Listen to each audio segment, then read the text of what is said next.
جی بالکل، town committee ونی کے تارڑ میں ہوئی شاندار تقریب۔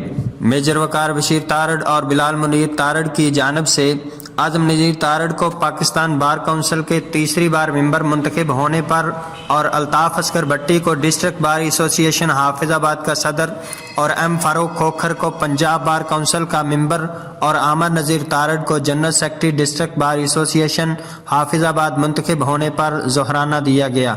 ظہرانے کا انعقاد وائٹ پیلس مارکی پر کیا گیا، جہاں پر ڈسٹرکٹ بار ایسوسی ایشن حافظ آباد کے ممبران نے بھرپور شرکت کی۔ ظہرانے میں میجر وقار بشیر تارڑ، بلال منیر تارڑ، اخلاق احمد تارڑ اور ان کی تمام فضل الہی تارڑ فیملی نے کی بھرپور انداز میں شرکت۔ اس پروقار تقریب میں سابقہ صدر ڈسٹرکٹ بار ایسوسی ایشن حافظ آباد صفوان عباس بھٹی، سابقہ نائب صدر عثمان اکبر تارڑ اور ملک وقاص تارڑ عوان نے بھی اپنے ساتھیوں سمیت شرکت کی۔ سیف اللہ خالد، آپ تک نیوز، ونی کے تارڑ، حافظ آباد۔